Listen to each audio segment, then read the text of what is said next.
Je m'appelle Émeric Amiel, je suis vigneron ici à Mont-Blanc depuis une dizaine d'années, depuis le millésime 2012. Le domaine des Amiels, c'est une affaire de famille dans le sens où du côté de mon père, ça fait un peu plus de 500 ans qu'on est ici au village et qu'on a toujours eu de la vigne.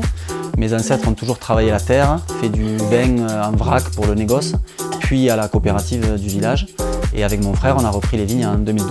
Quand on a repris, on avait une culture autre que celle du vin, puisqu'on a fait nos études de part et d'autre avec mon frangin, mon frère dans la médecine chinoise, moi dans le commerce international, spécifié au vin. Puis j'ai beaucoup voyagé à l'étranger pour apprendre à faire du vin.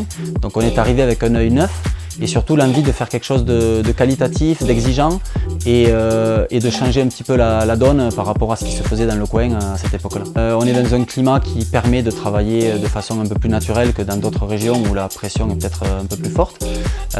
Donc le bio, la biodynamie, la biodiversité, essayer d'encourager la vie en fait, plutôt que de détruire ce qui ne va pas, essayer d'encourager ce qui va pour que ça fasse un petit cercle vertueux plutôt que de toujours lutter contre les parasites et les problèmes. Chaque domaine a sa réalité historique, économique, donc il ne faut surtout jamais prendre ça comme une critique de ceux qui travaillent différemment. C'est très exigeant. Je pense que le travail qu'on fait, il ne peut se faire qu'à petite échelle, parce que ça demande de la précision dans le travail de tous les jours, et ça demande d'être très réactif.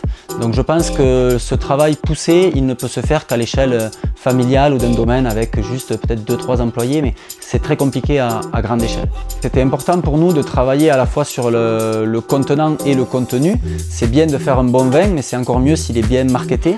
On sait aujourd'hui que les consommateurs sont très sensibles à la qualité des étiquettes. C'est souvent ce qui génère le premier achat. Ensuite, ce qu'il y a dedans permet de renouveler l'achat ou pas, mais souvent le vin il est choisi par son étiquette. Donc c'est très important pour nous d'avoir des étiquettes qui soient parlantes, graphiques, ou aussi quand on a connu une étiquette d'une gamme, si on voit une autre, on va identifier que c'est le même domaine, le même vigneron, la même gamme de vin. Donc c'était important pour nous de travailler là-dessus, sur 3 gammes différentes, une gamme famille qui rend hommage à la famille, une gamme des frères avec des étiquettes plus fun, plus colorées, et une gamme sous le manteau qui est un petit clin d'œil au tout premier vin qu'on avait fait en 2012, pour le coup sous le manteau parce qu'on n'avait pas encore le droit de faire du vin.